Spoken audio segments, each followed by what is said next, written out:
I have both ADHD and ASD, and the combination can cause some dramatic conflict. In this video, I'm going to walk you through what that conflict looks like and how my ASD and ADHD pull quite intensively at my brain. Like this.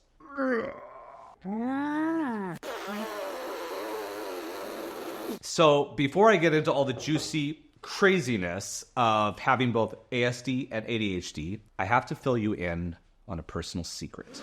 I refer to my ASD and ADHD as my babies. And because of that, I've named them. They are a part of me and very special. So I had to. My ADHD brainchild is called Tornado because he's very exciting, adventurous, a little bit demanding, and at times completely chaotic.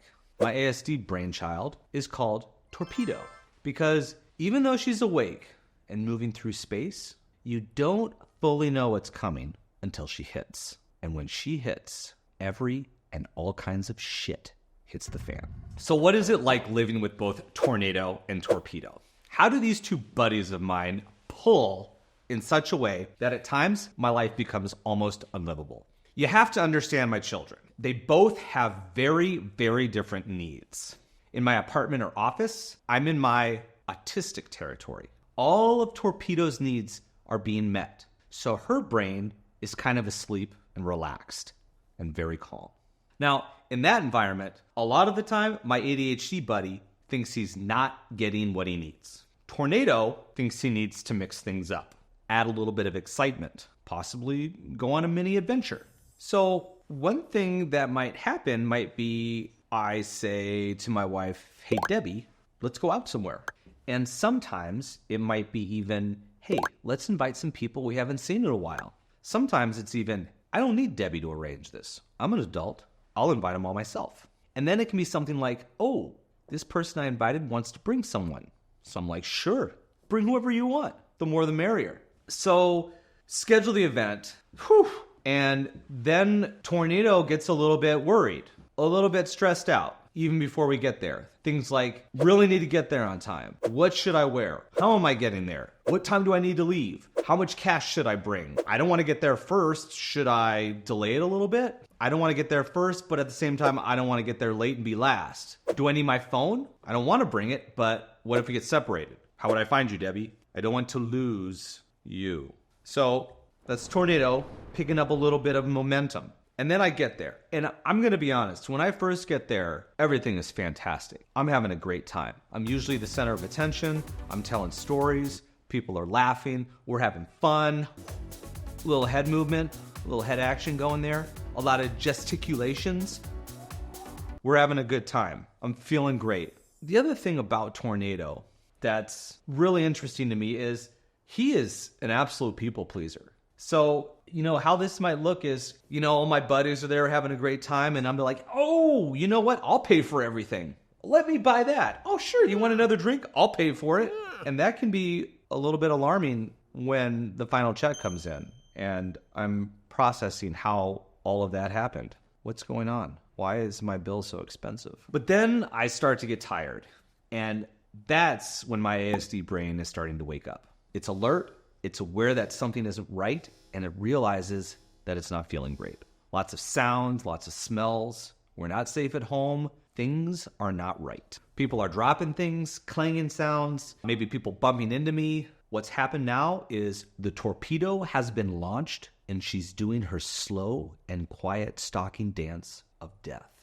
So at this point, Torpedo is on a direct collision course, and she's slowly building up speed.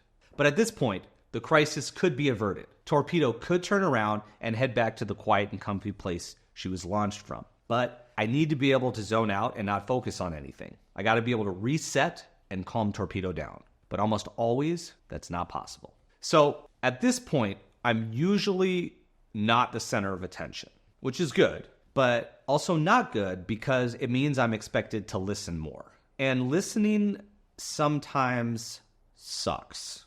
Because what happens now is I need to focus on eye contact. Eye contact is a tricky business for me. I can do it. I can do it really well.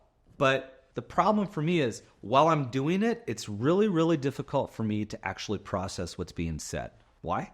Because something is moving on the person's face. And that's what my eyes are attracted to. And because my eyes are attracted to that and I see the movement, that's where my brain needs to focus. So that's what my brain focuses on. And you could be telling me the most exciting story in the world about how you saved 415 children from a burning bus. And all I can see is that one eyelash that's just a little bit too long. And I don't understand for the life of me why you haven't cut it. So that becomes tricky. Okay, so at this point, my body is starting to overheat and malfunction. One of the first things that conveniently goes is my bladder. So I need to head to the bathroom. But the next thing that conveniently goes is my vision. Yes, I get blurred vision, which means I can't see how to get to the bathroom. So I guess I'm not going to the bathroom. And that means possibly urinating in my pants, which might actually be better than going to the public restroom and dealing with whatever is in store for me there. I'm not sure if others have this problem, but I find bathrooms other than my own bathroom to be terribly confusing and extremely stressful. So first, I have to find it. Then there's figuring out how to use the sink. Where's the soap? Where's the paper towel? If I can't find things right away, I sort of go into an all-out panic. I'll just start randomly doing shit because when I'm in panic mode, I can't think. I'll start wiping my wet hands on my shirt or my pants, sometimes on my face. I'll start humming random stuff to myself and then bumping into walls. I've knocked over a trash can and a small side table before. Another thing is I'll leave to exit, but head in the completely wrong direction. And I'll actually walk deeper into the bathroom. That makes things worse and I start to panic more. I've been lost in bathrooms for over 20 minutes before. Sometimes I'll just give up and I'll hide in a stall. And eventually I'll get bored and come out and try again. Okay, so now I'm back at the table. I'm usually nervous at this point. Temperature starts to bother me a lot more. I feel hot and someone will ask me, "Oh, you look red. Are you okay?" And all I can think about is just try to survive until it's over. The drive home is really hard. I feel borderline paranoid and I'm worried about everything because at this stage, everything is too much. So I have to be really, really careful. I'm constantly on edge. Every light, I'm just, boom, red light, gotta stop. Is there a person? I saw movement somewhere on the road. Boom. It's a little bit crazy and very, very stressful. And then I get home. And when I'm at home, that's when the torpedo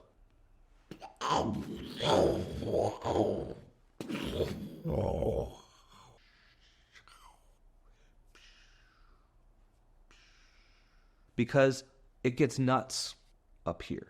I am replaying every little incident that happened at the event, every conversation I had, everything that I said, and I am convinced that I messed everything up. I am convinced I said something horrible, many things horrible, and I have to find out what they were, when they were, where they were, and how I can fix them. And this whole entire process is absolutely exhausting. I'll ask Debbie, "Hey, Debbie, how did I do? Did I do okay? What about that one story? You think that was fine? You think that was okay?" Susie wasn't bothered by it? You don't think Susie was annoyed? Are you sure? This could go on for hours and hours to the point where I can't sleep for a day or a year. So this is an example of one of the ways that my ASD and my ADHD pull at each other and cause conflict and make things a little bit tiring. And nobody wants to get too tired all of the time. So this is the challenge that I face. How do I entertain tornado without unleashing torpedo? Because what we don't want is Sharknado. In what ways do you feel the pull of your ASD and ADHD? Drop them in the comments. I'd love to hear them.